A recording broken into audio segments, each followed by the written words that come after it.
I am not ashamed of the gospel, for it is the power of God for salvation to everyone who believes, to the Jew first and to the Greek.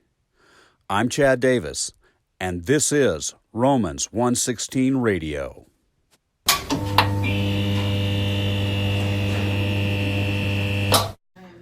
Good evening, everybody. It's been a wonderful dinner and time of fellowship, but let's take a look at Daniel tonight. This is our last study in Daniel. It's really kind of a epilogue, if you will.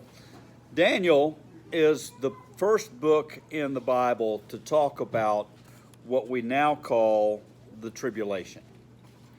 Tribulation is a Greek word, and you won't find it in Daniel. You'll see a time of trouble. We're going to look at all those verses in a few minutes. But Jesus, in the Gospels, calls this period of time a great tribulation. So what we'll do tonight is first we're going to look at the 5 different places in Daniel where it's spoken of. Then we're going to survey the Gospels and the book of Romans, and then we're going to take a good little while and look in the book of Revelation and talk about this thing called the tribulation. Buckle your seatbelts because, well, if you were here for chapter 12, you already know what I think. But if you weren't here for chapter 12, might be a challenging evening for you, because I don't know anybody else who understands it the way that I do.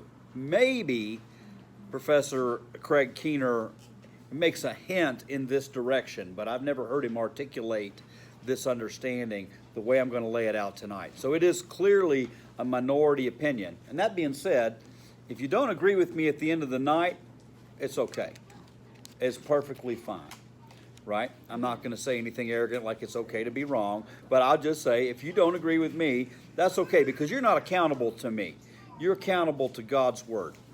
And so what I want to do tonight is try to look at, in the time allowed, try to look at every relevant passage in the Bible, the whole Bible, that talks about, or could be talking about, the period of time Jesus describes as the Great Tribulation. Everybody with me so far?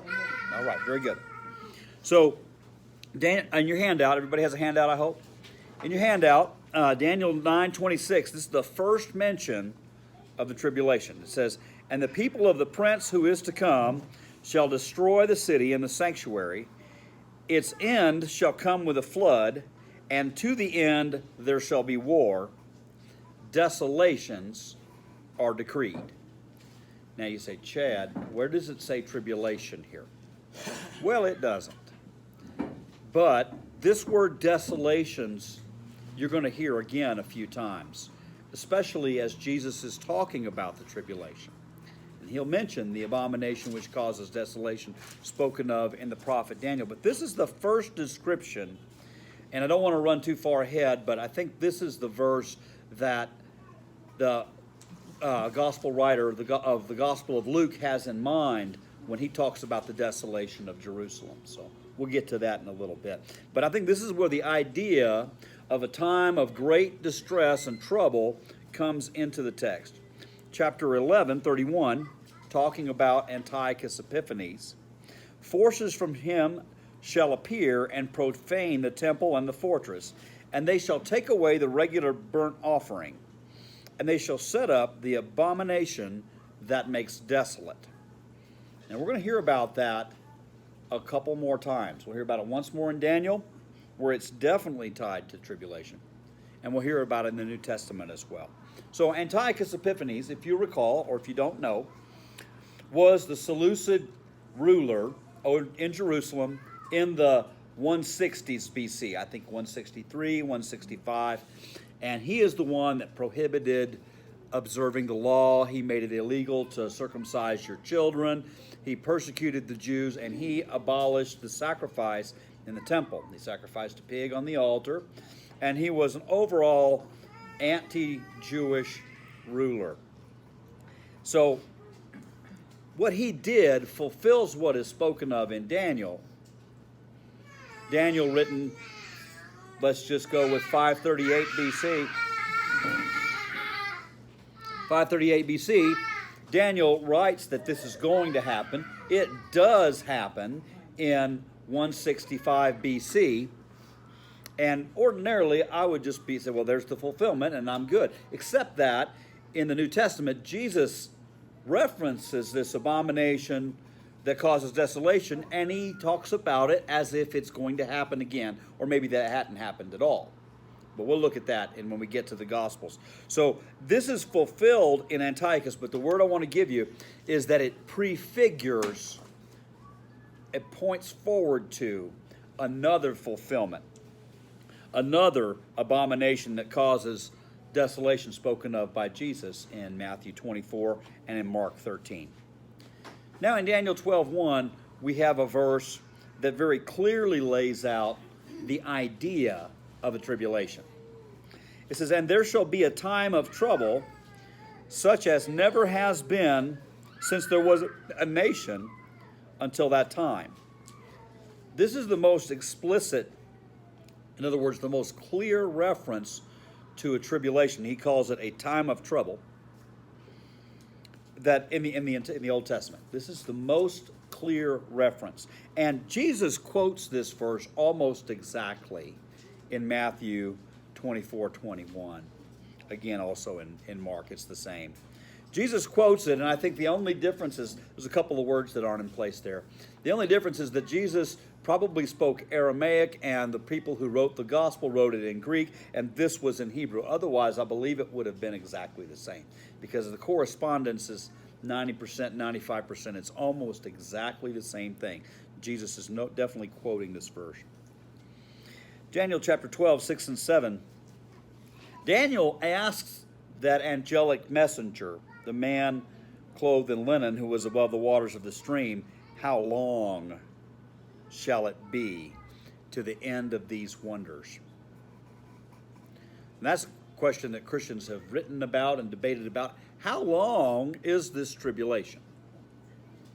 And there's been folks that said it was 7 years. I think they get that idea from Daniel chapter 9 and the 70th week of Daniel's 70 weeks.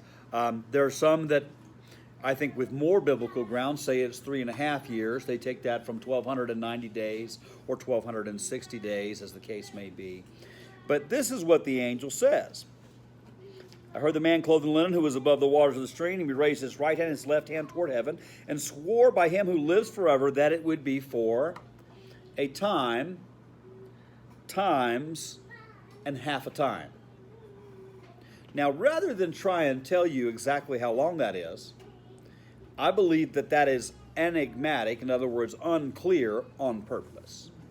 And I want you to think of this time, times, and half a time as a symbolic phrase, a phrase that symbolizes the length of the trouble that Israel is going to face. Okay? So, how long is the tribulation? It is a time, times, and half a time. That phrase symbolizes the length of all of these things. And that when the shattering of the power of the holy people comes to an end, all these things would be finished. Now, the messenger doesn't stop with this enigmatic phrase of how long it is. He says it's going to take place until a certain end is accomplished, until a certain goal comes about. And that end is the shattering of the power of the holy people. Now, I take that to be Israel. Now, upon deeper thought and longer consideration, I have to say, perhaps also those folks who were grafted in, we call the church, that we may very well be included in this tribulation, and that our power may well be shattered. Now, we don't think the church is having power, but there was a time when the church was the government, the Holy Roman Empire, for one example, and there are other examples beyond that. But I don't want to say, it's just Israel that's being shattered. I don't want to say it's just them, and so we don't have to worry. I don't think worry is the right response for the Christian anyway, but it very well may be a judgment leveled against Israel and those who are grafted in the church. And maybe I'll substantiate that in Revelation chapter 12 in about 45 minutes. Maybe I'll just talk about Revelation 12 and you won't be convinced that it means the same thing. That's okay too. Daniel 12, verses 11 and 12, He then goes on to say, and from the time that the regular burnt offering is taken away, and the abomination that makes desolate is set up. Now that is referencing either Antiochus Epiphanes or that next abomination that Jesus specifically mentions. Good evening. But this tells us when it begins. When does the tribulation begin? Come on in. Come on in. I got some notes for you here. You pass those to him, please. All right. That tells us when the tribulation begins. The tribulation begins when the abomination that causes desolation is set up, and that corresponds to an interruption in the daily sacrifice at the temple of Jerusalem. Okay? That is the same time. You see that's together, right? Daniel 11:30-31, he shall take away the regular burnt offering, and they shall set up the abomination. Daniel 12, from the time the regular burnt offering is taken away, and the abomination that causes desolation is set up. Those events happen together. That's when the tribulation starts. And it says, there shall be 1,290 days. Blessed is he who awaits and arrives at the 1,335 days. Who could tell me what they think 1,290 days might mean?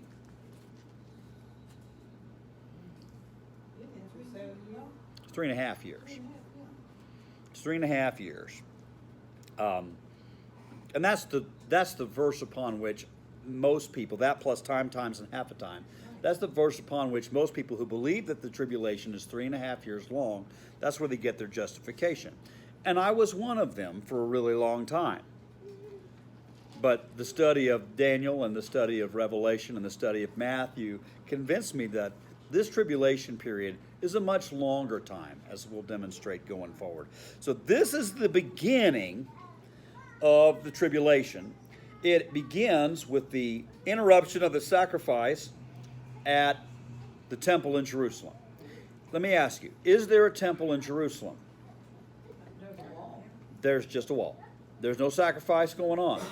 So, people who think that this is a future event, and they are many, that they say that the temple has to be rebuilt so that the offering can be interrupted.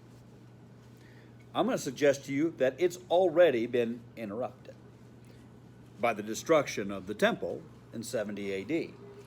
by Titus, the general who was later emperor. So then we have to do business with this 1,290 days some way. Is it 3 years? It sure looks like 3.5 years, doesn't it? But I'm going to suggest that it's the same thing as time times and half a time. It is a symbol. It is a metaphor for the period of the tribulation. And then to add 45 days to that is, I think, to say, and you may have to endure a little longer even beyond that period of time. So that ends all that Daniel says about the tribulation, which is quite a bit. Daniel says more about the tribulation than probably anybody else. The book of Revelation's got a lot to say about it.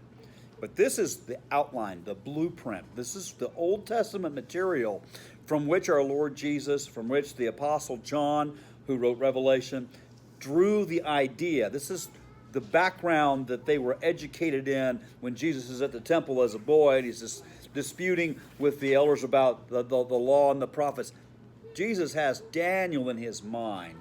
In fact, he even says, let the reader understand, spoken of in the prophet Daniel in Matthew 25. Do we have questions before we move on to the Gospels? Yeah, I got a question. I wanted to know, some people may think that I did too, that the Temple Mount had to be rebuilt eventually because it said that Christ would set his feet down. Right? On the mountain. Right.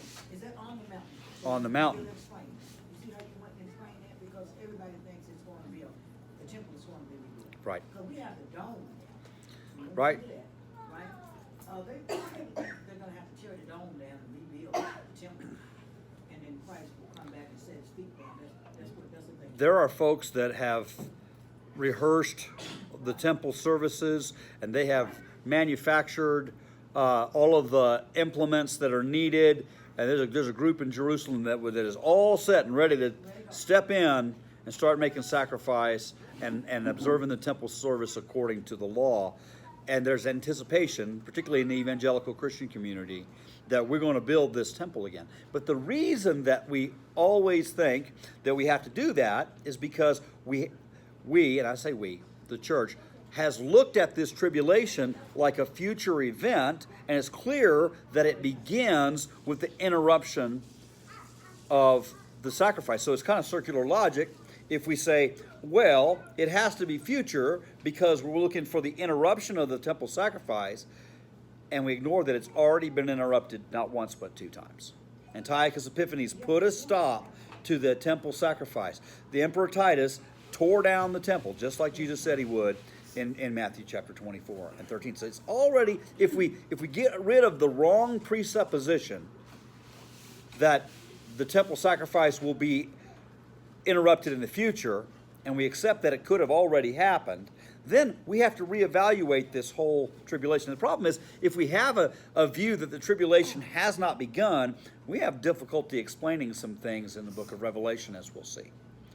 And folks will say, well, the church isn't in the book of Revelation after chapter 3. The only reason they say that, even though the church is described in detail in chapter 7, Doesn't he talk in Revelation 1 to the church? well, he does. 1, 2, and 3. Specifically speaks to the church. But then people will say, after chapter 4, verse 1, where John hears an angel open a door in heaven and say, come up here, and I will show you things that are about to take place, that after that, the church doesn't appear in the book of Revelation. I beg to differ. I'll show you tonight that the church is there. And so the reason they say the church isn't there is because they say, oh, the church has been raptured, and that this has to happen in the future because the tribulation starts. And that's what they associate the start of the tribulation with, this thing called the rapture. But I think it's pretty plain in Daniel, at least so far, and as we go forward in the Gospels, you'll see it also, that the beginning of the tribulation, in Revelation chapter 12 also, you'll see it there. The beginning of the tribulation starts in the 1st century. By the way, Daniel chapter 9 decrees 70 weeks, 490 years, takes us right down the time of Messiah.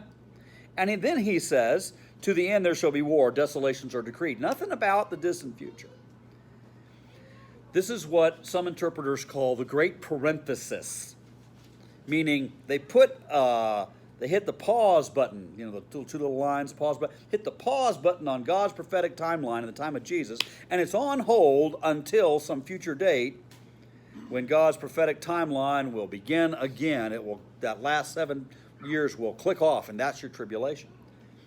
But I'm submit to you that there is no justification in the Bible to have a parenthesis, that there is no parenthesis, that it begins at the end of the 70 weeks.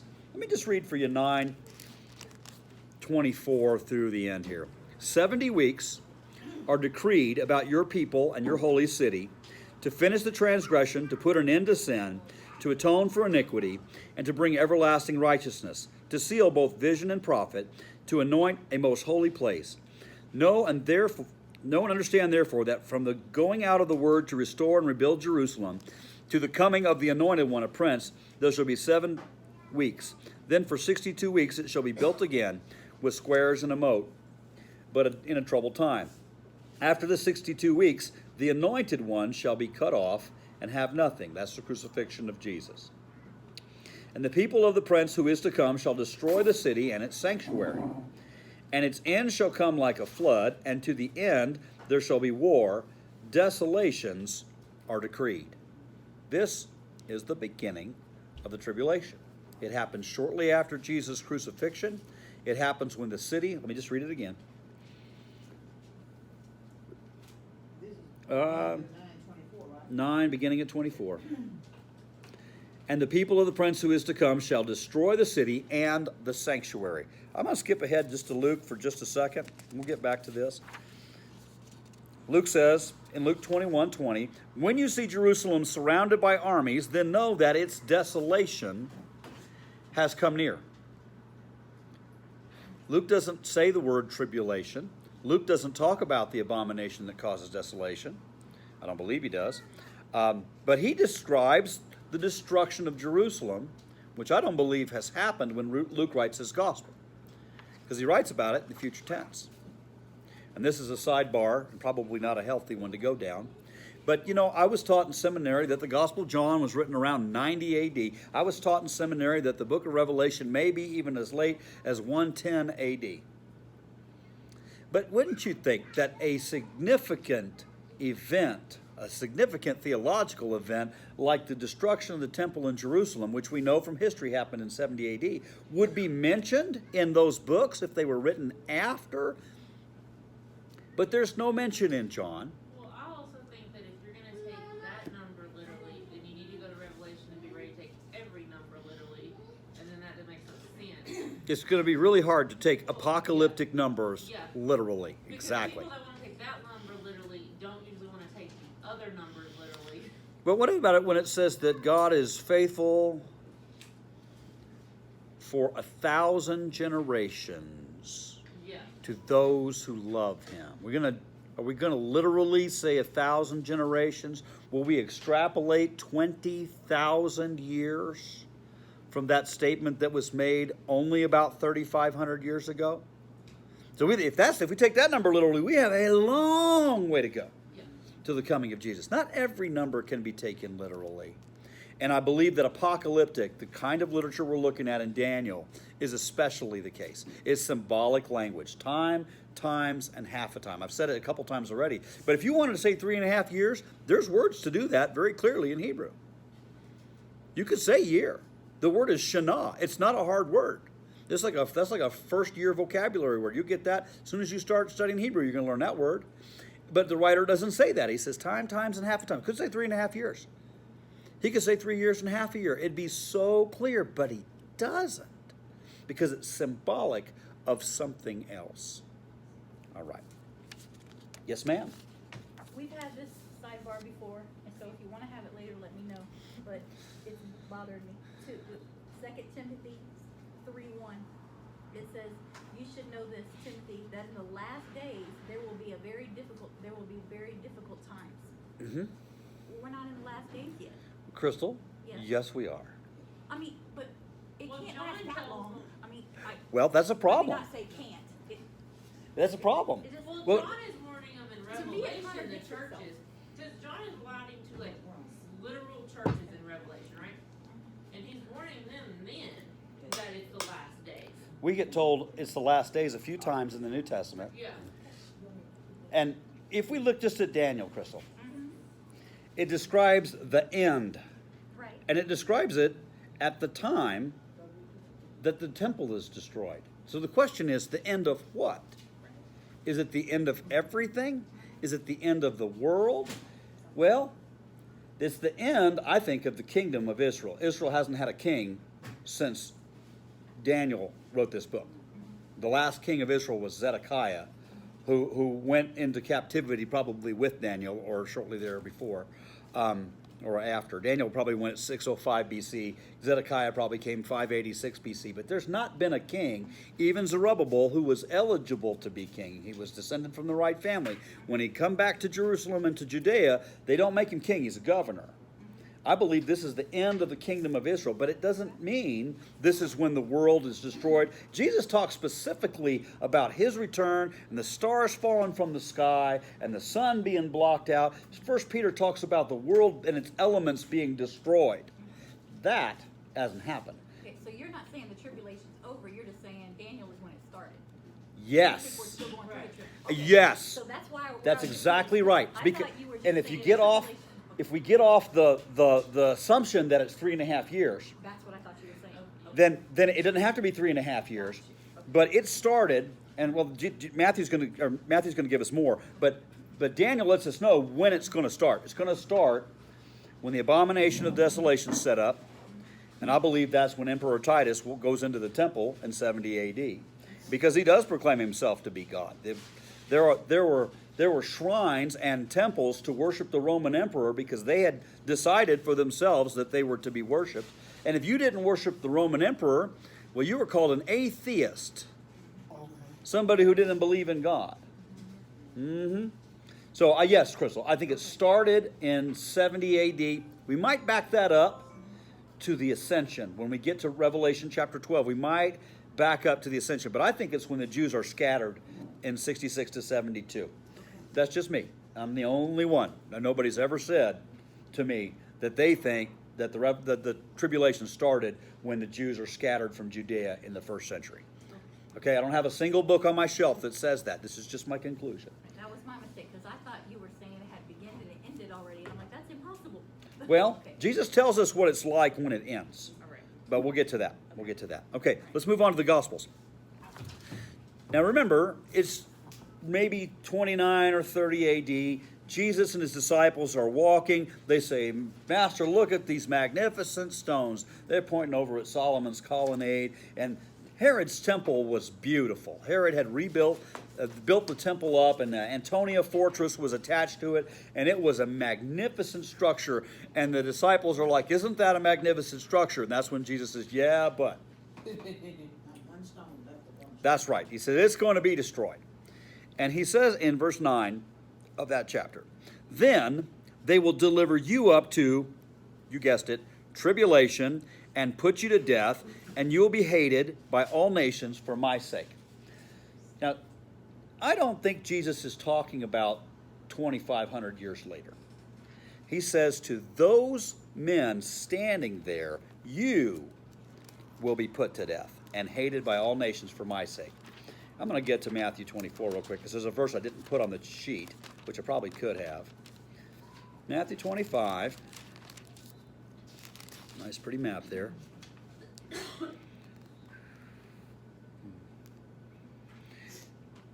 He says, in verse 34, truly I say to you, this generation will not pass away until all these things take place. Now we have a problem. There's no way around the problem. The problem is 2,000 years have come and gone. Jesus said, this generation will not pass away until all these things take place. So we have two choices that I can see. Maybe you come up with another choice. One choice is to say, God's prophetic timeline was put on hold after the 69th week of Daniel chapter 9.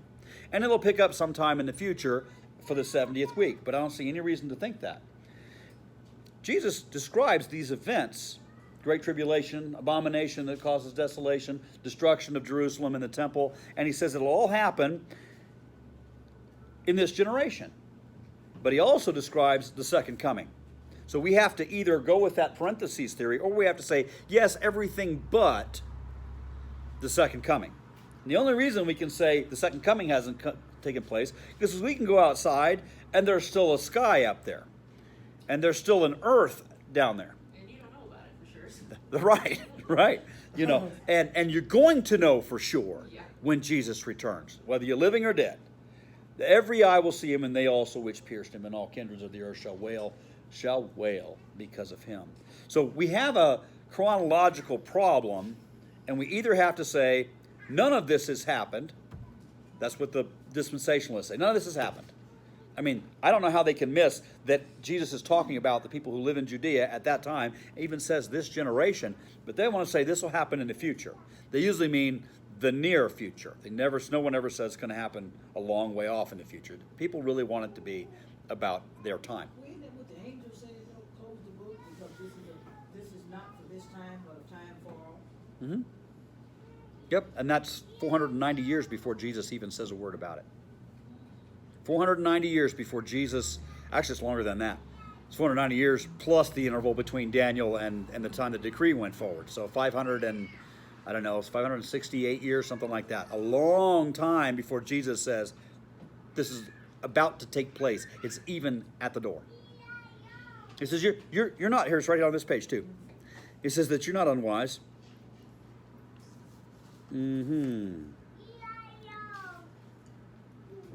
Concerning that day and hour, no one knows, not even the angels in heaven, nor the Son, but the Father only.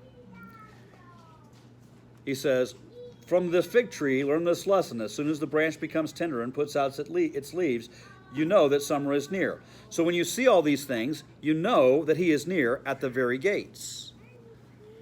Now, we want to put that in our time. We'll be looking at the news. We'll be reading the National Enquirer. We'll be listening to a radio program that makes every event tied to Revelation chapter 16. And we're right here in this. And for the last 25 years, I've been hearing folks say this event that just happened is the sign that we are about to enter this great and terrible tribulation. But what if Jesus is talking to his disciples, and the very next words he says is, this generation will not pass away until all these things have taken place. He's saying, you disciples should be able to tell that this is about to happen. And if I go to Luke, getting off my outline, I'm going to be here a long time. If we go to Luke, I'm going to find it too. 21, but I want to go back. Jerusalem will be trampled underfoot by the Gentiles until the time of the Gentiles are fulfilled. What? That's in the middle. When Jesus describes the destruction of Jerusalem, the next thing Jesus says after Jerusalem will be trampled underfoot by the Gentiles until the time of the Gentiles is fulfilled, he says, then he starts talking about the second coming. And there will be signs in the sun and the moon and the stars and the earth, the distress of nations and perplexity because of the roaring of the sea and the waves. I'm going to skip a little bit. They will see the Son of Man coming in the cloud with great power and glory. Now when these things take place, straighten up and raise your heads because your redemption is drawing nigh. Then in Luke he talks about the fig tree, to tell the disciples that they should be prepared for this. So I really think that this is a thing that Jesus meant for his disciples to understand as an immediate thing. And maybe 40 years went by between the crucifixion and the destruction of Jerusalem. But that's the length of a generation. That's the 40 years. It's the span of a generation. You know, maybe you'll live 70, maybe you'll live 60, maybe a generation is 20, but certainly people who were alive in Jesus' day were still alive when Jerusalem was surrounded by armies like Jesus describes in the Gospel of Luke.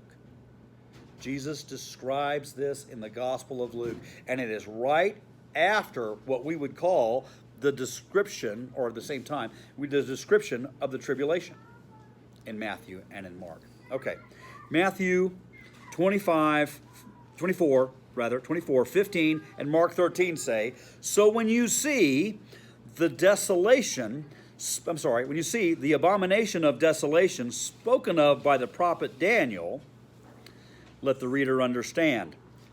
Jesus is telling us in Matthew 24 when the tribulation is going to start. That's verse 15. It's on this page. So when you see the abomination of desolation spoken of by the prophet Daniel, standing in the holy place, let the reader understand. Then let those who are in Judea flee to the mountains. Where is the holy place? Ma'am, it is the court of the priests in the temple. Right? You recall you have the most holy place, the Holy of Holies. That's where the Ark of the Covenant was. That's where the high priest goes in once a year. Yeah. Then the next room out from the center is the holy place where the priests make their sacrifice. Where they offer the sacrifices, where the showbread is, where the lampstand is. This is the room where the priests do their daily ministrations. The sacrifice actually happens at the altar out front, outside, but they bring it in. When you see the abomination that causes desolation standing in the temple, in the holy place, that's when you need to beat feet and get out of Judea. That's who it's centered on. That's when you've got to run at that point. And he says, let not the one who is on the housetop go back to take what is in his house, and let not the one in the field turn back to take his cloak, because the armies of Rome are going to tear the city down. You don't have time to go pack a bag. You've got to escape. And he says, alas, for the women who are pregnant. Why? Because they can't run. And for those who are nursing infants in those days. Pray that your flight would not be in the winter or on a Sabbath. For then there will be a great tribulation, such as not been from the beginning of the world until now, no, and never will be. Now, Jesus is describing for you the beginning of the tribulation, just like Daniel did. It takes place when the abomination that causes desolation stands in the holy place. I didn't put 2 Thessalonians on here, and I think maybe you can go find that. Man of lawlessness might be the same person. But Jesus describes the beginning of this tribulation as a time when Jerusalem is destroyed. When the temple is standing, and that's when the abomination is set up. That's when the temple sacrifice stops. When did the temple sacrifice stop? Did it stop in Jesus' day? Nope. It stopped in 70 AD when they tore down the temple. And that's the interruption of the daily sacrifice, like we were talking about in Daniel, when you can no longer offer sacrifice there because there is no temple there. I've got Jewish friends, as you know, and I ask them, I say, how come you guys don't make sacrifices? Oh, because there's no temple. And I'm scratching my head, and I thought, Jacob made a pile of rocks and built an altar and did a sacrifice any place he wanted. But the sacrifice as prescribed in the law of Moses, which became associated later with the temple, it hasn't happened for 2,000 years. Because that city and that temple and that building were destroyed, just as Jesus describes. And that's what Jesus calls the Great Tribulation. And you get this word that he uses. For then there will be a Great Tribulation. When? Well, when these events take place and people have to flee from Jerusalem. And they have to run away from Jerusalem. If you lived in 71 AD and you read these words of Jesus, how could you escape the conclusion that he was talking about the destruction of the temple? Now, this many thousands of years later, we can start to fantasize about it being some future event. But if you lived in 80 AD and somebody said, hey, what does this mean? You say, oh, back then almost no one escaped from Jerusalem. Back then, almost no one escaped from Judea. The Romans came, they destroyed the temple, and we had to flee. And if you were pregnant or you're carrying a child, it's a super bad day. If it was winter, you'd be miserable. And if it was the Sabbath, you had to make a choice. Either break the law and run for your life, or you'd be killed. So you choose the lesser of two evils. And Jesus says that's when this tribulation will begin. For then there will be a great tribulation. And he quotes Daniel, doesn't he? Let me see. For then there will be a great tribulation, such as has not been from the beginning of the world until now. No, never will be. He's quoting Daniel 12:1, isn't he? What's Daniel 12:1 say? Daniel 12:1 on the other page says, and there shall be a time of trouble, such as there has never been since there was a nation until that time.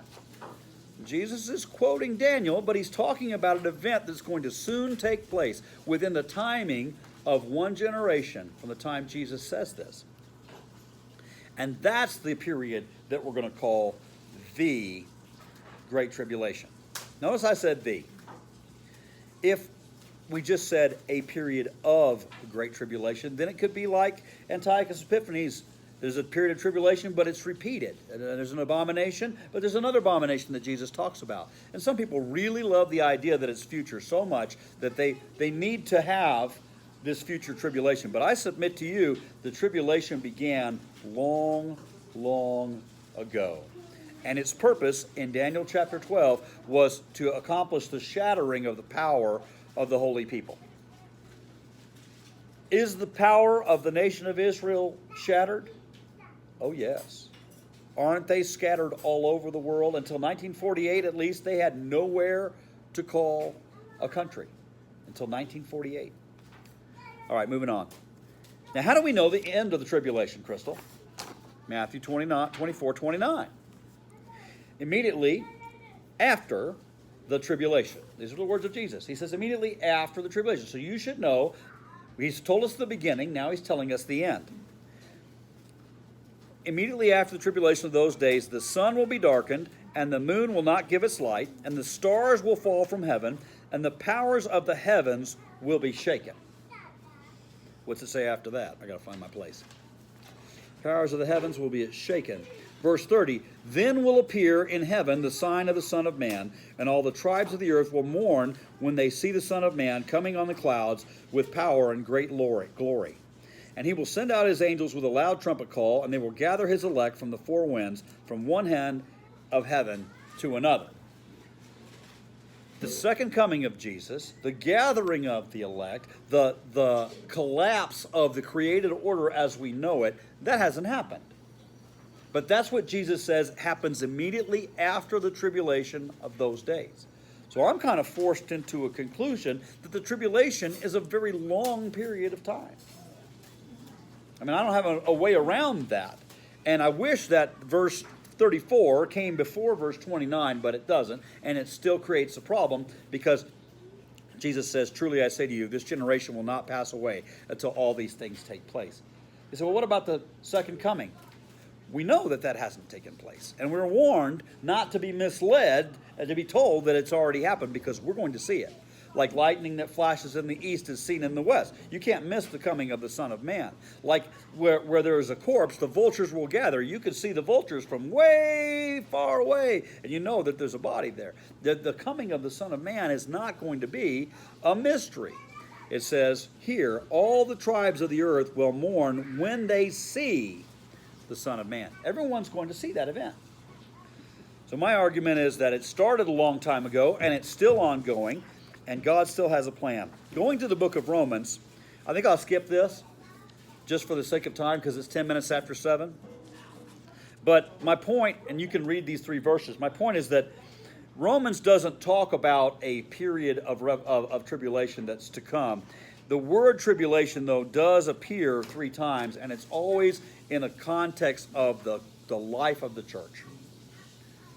It's not something that Paul talks about as a distant reality. He uses the word, admittedly, just because you use the word doesn't mean we're talking about the event that Jesus talked about, but Paul uses the word 3 times, and all 3 times, for example, rejoice in hope, be patient in tribulation, be constant in prayer. It's a present reality for Paul. He doesn't ever say, in the time that is to come, that is the great tribulation. He just uses the word. And the fact that I'm making an argument from silence is going to be criticized. People are going to criticize that just because Paul doesn't say anything about it doesn't mean he didn't know about it. But he does use the word, the same word that Jesus used, but he doesn't reference some distant future period. It is a current reality for him.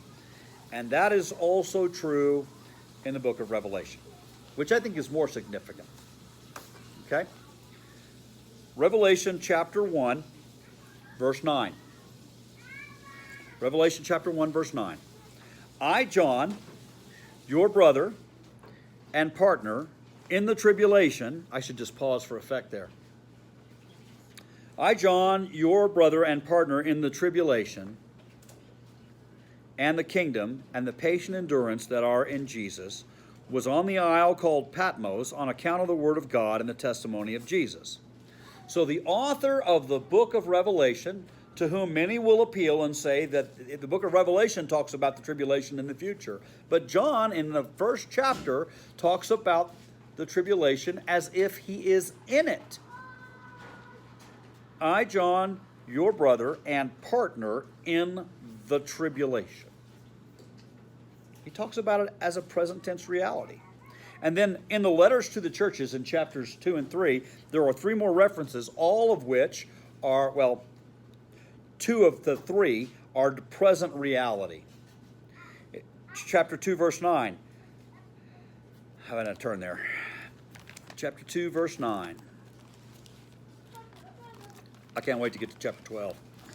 Because chapter 12 is challenging. Chapter 2, verse 9. Talking to the church in Ephesus. No, he's not. To the church in Smyrna. And he says, I know your tribulation and your poverty, and the slander of those who say they are Jews but are not, but are of the synagogue of Satan.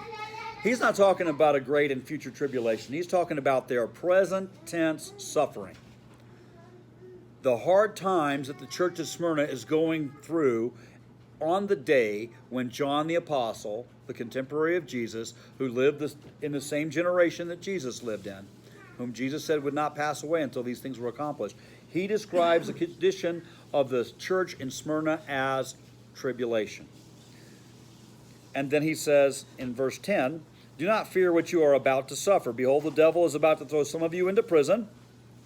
Sounds like what Jesus said would happen to the apostles. That you may be tested, and for 10 days you will have tribulation. Be faithful unto death, and I will give you a crown of life. So in both of those cases, the tribulation is talked about in terms of a present reality in the book of Revelation. I make this point over and over again because I understand you have to say something 6 times before people will remember it. But I make this point over and over again because everyone says, well, what about the book of Revelation? And they want to point to the future on this tribulation, but that's not what we have for the doctrine in the book itself. Chapter 7, verse 14. Well, I think I need to read 9 through 14. Let me turn there. Chapter 7. I love this passage. I've been wanting to preach on this passage for a long time. The Holy Spirit's had other ideas. Here we go. After this I looked, and I saw a great multitude no one could number, from every nation and from all tribes and peoples and languages, standing before the throne and before the Lamb. Is that Israel? It's everybody. Is that Israel, yes or no? It is, but we're included. Okay, I like your answer. I'm going to go with no, because Israel's listed in verses 5 through 8, specifically by name and by tribe. But here this says, a great multitude no one can number, from every nation, from all tribes and peoples and languages. So clearly we're not just talking about Israel. If we go with Menda, it includes everybody. Your great-grandparents, my great-grandparents, your great-grandparents, and us. So this, to me, is a church.